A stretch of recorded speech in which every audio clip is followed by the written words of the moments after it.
Hello, everybody. Let's talk about these talks between United States and Ukraine that were yesterday in Saudi Arabia.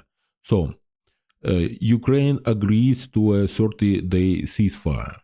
Following recent discussions between United States and Ukrainian delegations in Saudi Arabia, Ukraine has made a strategically astute move by agreeing to a preliminary 30-day ceasefire conditional upon Russia's acceptance. In return, the United States has resumed post-military aid and intel sharing. Yeah, that's a good thing. Zelensky's decision to agree to a 30-day pause carried significant geopolitical implications and provides Kyiv with several key advantages.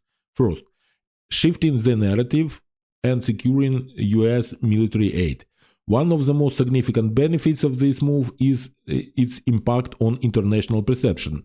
Prior to this agreement, there was an ongoing, albeit misleading, narrative that Ukraine was uninterested in peace. By proactively offering a ceasefire, Kyiv has managed to shift the discussion in its favor, portraying itself as a party genuinely pursuing stability.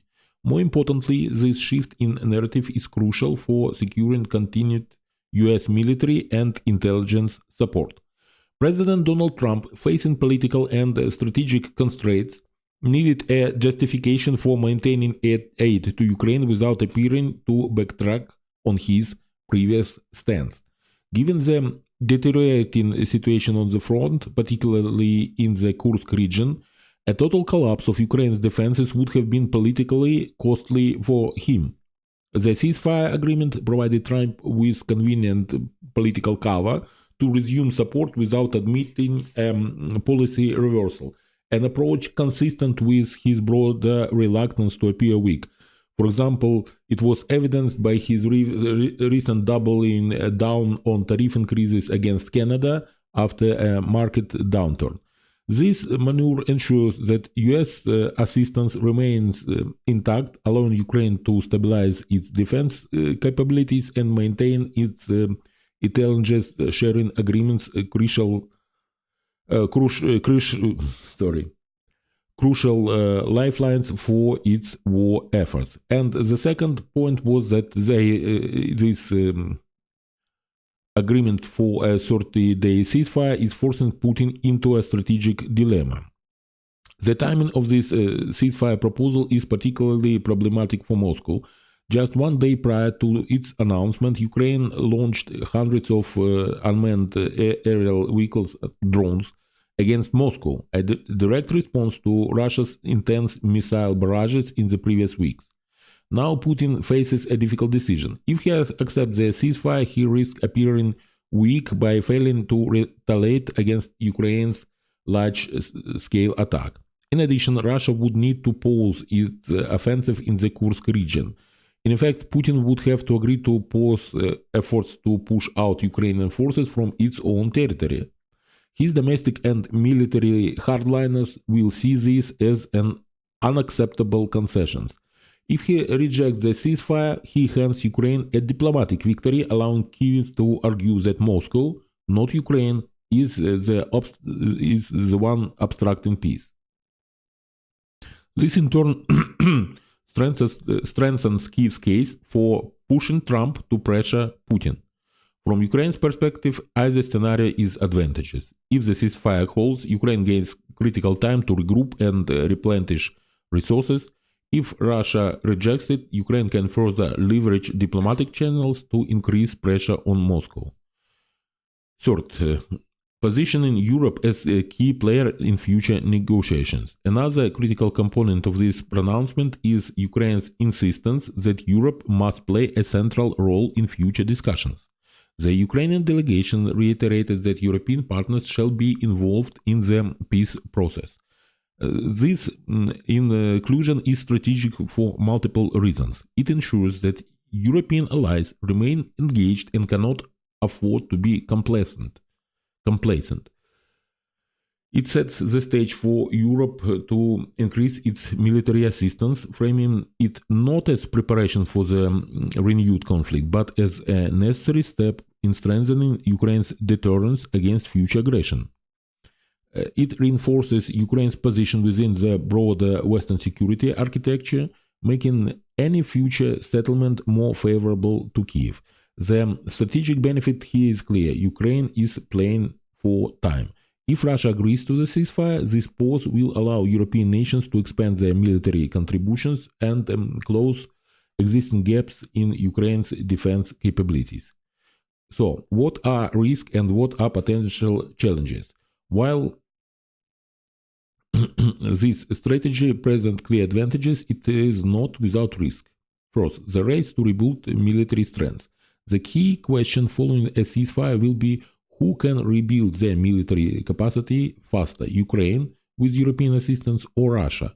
Ukraine has a potential edge here, as European allies can justify ramping up military aid under the pretense of strengthening deterrence rather than preparing for renewed conflict. However, Russia could simultaneously take advantage of the pause to fortify its front lines and reposition its forces. If European support lags, Ukraine may find itself at a strategic disadvantage when hostilities resume. So it depends on our European allies. Then the risk of Russian ceasefire violation. Putin has a history of manipulating ceasefires for strategic gain, and this agreement presents another potential opportunity. A likely scenario is that Russia could agree to the ceasefire only to violate it in selective ways that furthers its interest. Indeed, ideally, Putin would first agree to the ceasefire and back in the favor goodwill secured with Trump, which he could use for sanctions relief, but second, not actually adhere to it, doing so very costly, especially in areas like Kursk region where Russia is at significant advantage. For example, Russian forces could launch limited offensive claiming they are retaliating against alleged Ukrainian provocations. For example, I would like to remind you that just before the starting of this all-out war, on February 19th, 2022, Russians claimed that Ukraine shelled Russian territory from Ukraine, the so-called internationally accepted Russian territory. They shelled that Ukraine shelled Russian territory with multiple rocket launcher on February 19, 2022, 5 days before the start of the full-fledged war. And then there was a video, and in the video there were some features, and I think the people, they could find out the spot from where this camera was positioned, and they found out that the shelling was from territory that was not controlled by Ukraine since 2014. It was from Lugansk region occupied by pro-Russian forces. So they were doing it regularly. They were shelling Donetsk and killing civilians, then blaming it for Ukraine. They were doing it since 2014. So they will manufacture some grievances, some accidents. Moscow could use ceasefire violations as a pretext to shift blame onto Ukraine, with Trump potentially accepting these narratives and once again delaying or suspending US military aid. Given Trump's history of being receptive to Kremlin narratives, there is a real possibility that he could use Russian claims of Ukrainian violations as justification for once again scaling back support.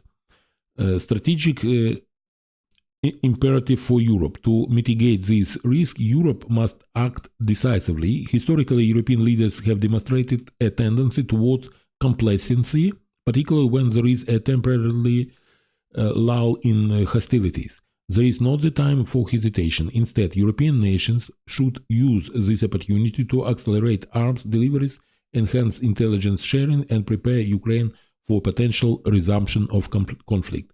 If a ceasefire is violated, Ukraine must be in a stronger position, not a weaker one.